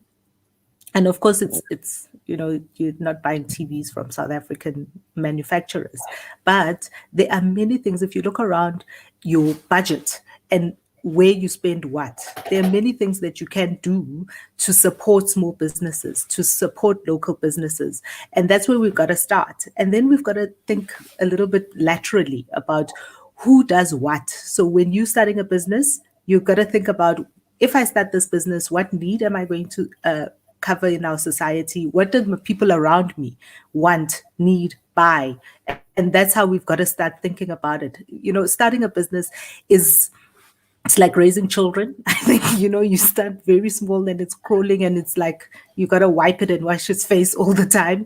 But in time, you have to stay in the saddle. You have to stay in the saddle. That's the other thing that a lot of entrepreneurs people want to take their life savings, have been working in a corporation for 20 years or 10 years, and they want to take what they've saved and start a business. And they think that in the next day, they're going to compete with the business that they were working with. You actually got to be in it for the long haul, and it's a hard slog, and it sucks most of the time. And you're probably not going to make as much money as you would make in a big corporation, but it's worth it. I mean, you're a small business owner, I'm a small business owner, and I think it's worth it. The freedom that you get from working for yourself and also for paying other people when your business gets to a place where you can hire people and pay people salaries, it's worth it. It's worth all of the crap. I think everybody on the screen is a small business operator. So that's obviously the reality that we're facing on a daily basis. Let's just imagine for a second that we were, all four of us, in a position of real power and policy, where we could determine the policy for South Africa going forward. I see a lot of comments here saying, absolutely, get rid of BEE and triple BEE because it's doing absolutely nothing for small businesses and for people on the ground. It's just enriching the people at the top and the people who are connected. So I'd like to know from all of you, and we'll start with you, Bulelani, what would you do if you had the controls in your hands to be able to open up the economy, to be able to create jobs, to be able to get that money flowing? What would you do first? I think first and foremost, right, I would work with practitioners in the various parts of the country that are already operating or running initiatives, organizations that are actually driving an impact. And if we're a government department or an organization that has budget, facilitate some of that budget towards them to drive the impact and to drive the change. Because I think some of the challenges that have come up before is that the information doesn't get to where it needs to go. The impact work doesn't get to where it needs to go in as far as driving the solutions to the people in and around the country. And I mean, having South Africa be as vast as it is. And then I think on the second part, which is what Ministers consistently say, and the president has mentioned, small businesses are the backbone of the economy, but they consistently negated. I think one of the biggest things that these guys need is they already have working products that might not necessarily be the best looking to a certain degree, but they already have skin in the game. Facilitate market access conversations and solutions for them to be able to participate, compete in a national perspective and also from a global perspective. Because, consistently when you sort of have your Davos engagements or World Economic Forum, it's the consistent small business or even entrepreneurs that are profiled there consistently. Now that then beckons a question to then say that with South Africa having a number of small business owners, could you not have found anyone else? So I really think, and then I think for the most part, just being able to facilitate access to soft learning, because I think at this point you've got a CEDA, you've got an NYDA, you've got a CIFA, you've got other agencies, but the biggest challenge is that all of them are trying to do the same thing as everybody else. They've not filtered themselves as a funnel, because I think how you would have sort of set it up is you would have sort of set it up in the sense that NYDA would deal with.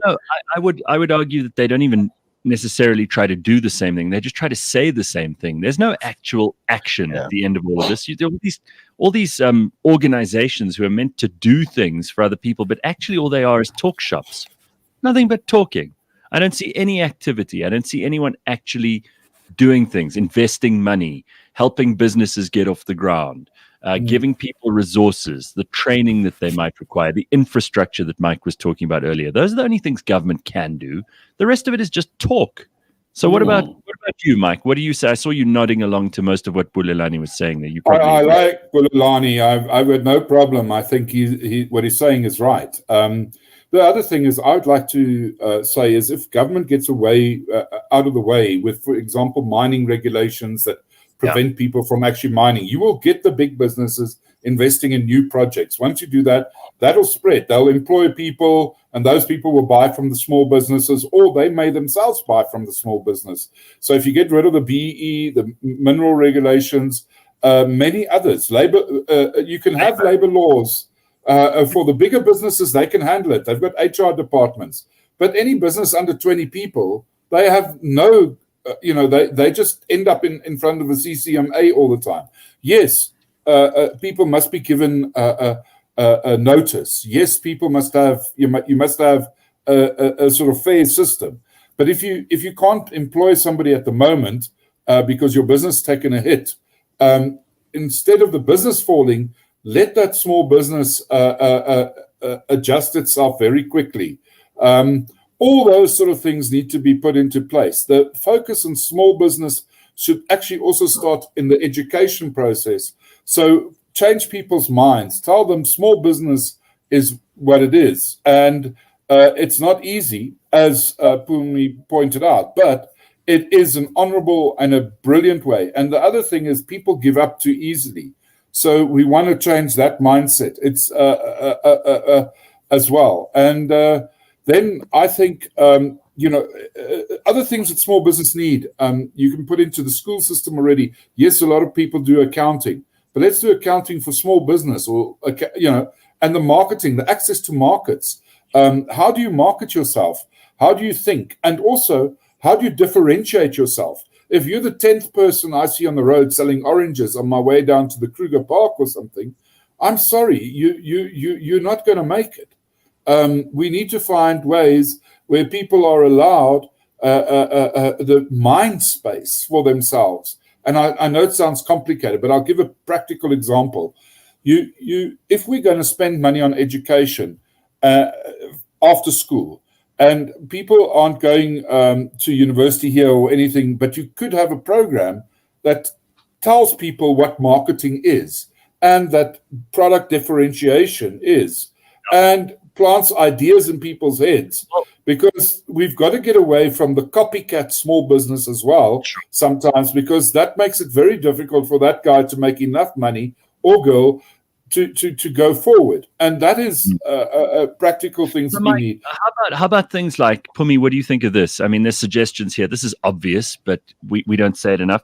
Tax relief for small businesses. There's something government could do straight away. I mean, that's the obvious thing.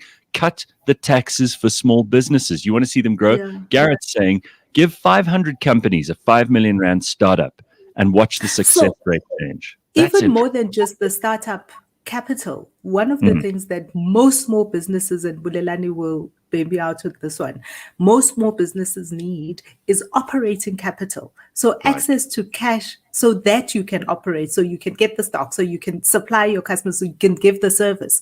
Access to capital is a big thing for small businesses, and just expansion capital.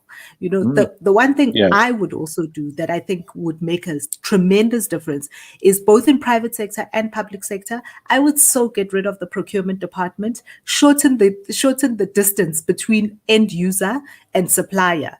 You know, you across the board, you have these huge procurement officers who have to justify their existence. And the only way that they can justify their existence is by having lots of paperwork, lots of bureaucracy. But the reason we have those procurement departments is because we have so much corruption and stealing. But what the procurement departments also do is you have a person procuring a service or a product that don't know what it does. So in marketing, for instance, you're selling, the marketer is not in the procurement department, and the procurement people who are supposed to make the decision of who the best supplier is going to be have no cooking clue who is what. Never mind when they're like having to get nuts and bolts. All of those things just create a conk in the system that slows down things, and that is time is detrimental to small business. So if it's going to take you 6 months to complete your procurement chain, the small business for 6 months is waiting for this contract to come through. And what are they supposed to do for 6 months instead of getting the cash in their till? Those for me are the two things that I would definitely do. I would like to just add something on the access to capital. I worked in the banking sector. Now, here's one thing that a lot of small businesses get wrong. They come with a projection where they make R1 day 1, R2 day 3, and it just keeps on growing at an exponential rate. And you have to say, wait a minute, what is the plan behind this? So that sort of education, if I can put it that way, it's not really education, but savvy as well. We need to install in small businesses. I think we will get a bit more capital. The other thing is, yes, taxes make it a very simple thing. Everybody under 25 million turnover in these industries, obviously like where it's a capital heavy industry, you make it a bit more. There's a very few requirements on tax. Make the son. Also on labor, relieve the pressure on small businesses by saying that people that are employing less than 5 people don't have to employ or pay the minimum wage for a period of 2 years, the first 2 years that they employ the person. And those are the sort of things that we can practically do from a law point of view. The other thing is, I think also we need to have a better funding situation, which we need to talk about how that works, because at the moment, all the banks are getting points for putting their capital into BEE type stuff, which again would be the elite. We need to put that in its place and encourage and do the laws for the smaller businesses, so that the capital gets to the people that create the jobs, because it's proven, and you can see it on our own numbers. If you look at it's the small businesses, when they start up, they create the jobs. It's not the big business. The big business is looking at cost savings. So the small business is where we can create the jobs. And if we can change the funding and so on, I know other people are looking at this, but I don't think we're there at all yet. And then a Bulelani would find an easier access. And that bank doesn't have to have money with it. It just needs an office near him. And it needs to understand, and there needs to be a certain amount of money that goes to smaller business, not the BE deals. And that's what we've got to try and so. And also not to tell banks you must make losses. That's not what I'm saying. But that is an important thing, because the one thing that the banks have also done, when I was there at least, and I was 20 years ago, they love funding the franchises because it's got a track record, the paperwork is clear, there's somebody helping the guy and everything.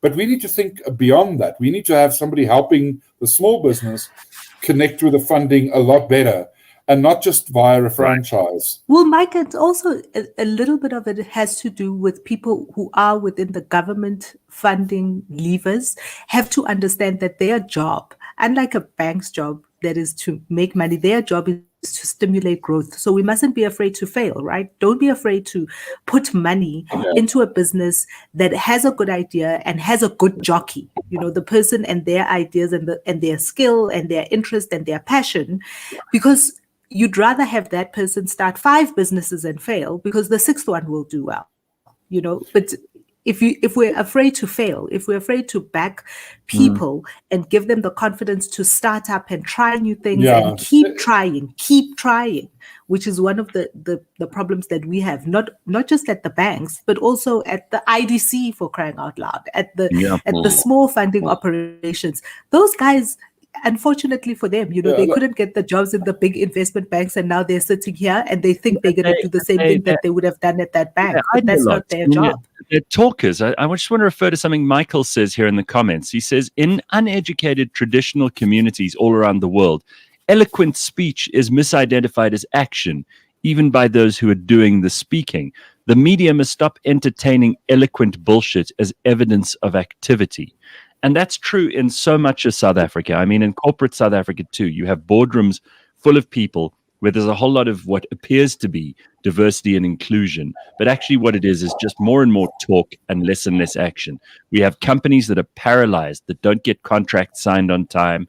We get companies that don't act quickly enough, that miss opportunities because they're all so busy talking and putting together the right political identification that they don't actually do the work. No, I would agree with what you're saying here. I just want to, the IDC was created to look after big firms. That we must also understand. We had the Small Business Development Corporation during apartheid, which then morphed into business partners, but it became more private.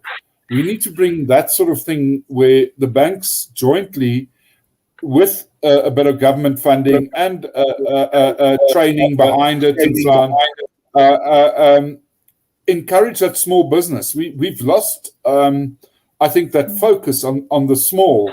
Every law is focused on big and powerful and beautiful stuff, and that's what Michael is saying to us. But we get lost in that, and we forget about the ordinary person, the ordinary little business, the person with 10 people. That is a virtually nearly a big business in South Africa, and we forget them.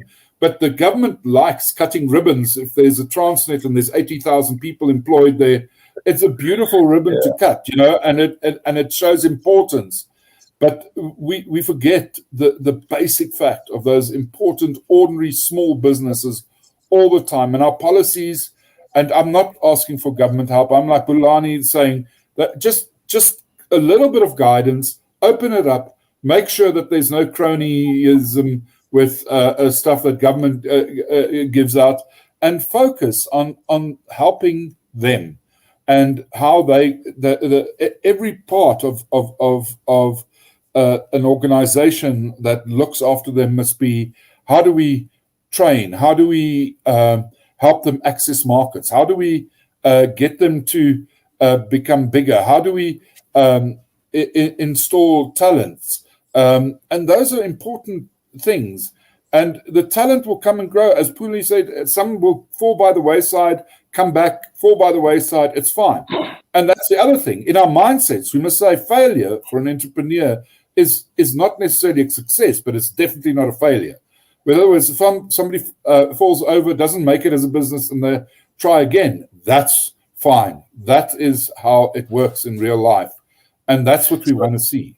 just to wrap up, because there's a lot going on here, and I'm so glad that we had both the opinions of a really trained and expert economist like you, Mike, and someone who's on the ground like Bulelani, and then Pumi as well, because she's a small business owner, so she has particular knowledge and experience in this respect. Normally, Pumi and I are just the talking heads here, but this morning she's speaking as someone who actually runs her own business too. You know, what we have learned in this last year, I don't think it's too much to say that lockdown did us enormous damage, way more damage than the riots and looting of last week. The very hard lockdown that government brought in, which for better or worse may have saved some lives. Let's give them the full credit and say let's imagine it saved a lot of lives. It still did irreparable damage to the economy. There is an enormous gap in employment in this country, which we're not going to fill anytime soon, and certainly not with the policies of this ANC-led government. We have ideology, crony capitalism, unions, which are still too strong and powerful. We have a completely perverse system, which goes exactly against the grain of growth. And we have to change all of those things simultaneously and pretty damn quickly if we want to turn this country around, because otherwise we are looking at graphs that keep doing this. And I don't think we can afford that anymore. There's just not enough money to keep the country going. The government has got no money left. We're in the hole. We know that our deficit's growing. They're spending money they don't have. And they're borrowing against your and my and everyone else's children, those who have children, their future. That's not right. That's pretty much the synopsis that we're looking at. Am I wrong? No, you're 100% right. And as I said in my first thing, it's really lifted my spirits and my heart talking to you guys. We're all entrepreneurs, and especially the two younger people here, and if I'm allowed to call them younger, that is. But it's the wise heads. These are wise heads. Okay, Pumi and I are equivalent in age. She just looks much better than I do. That's fair. No, but you guys are younger than me, and I'm just saying these are wise heads. Gareth, Pumi, Bulelani, you guys are wise heads, and it's so great just getting a perspective that is on the ground. And I think these are the important conversations, as I can't express it more.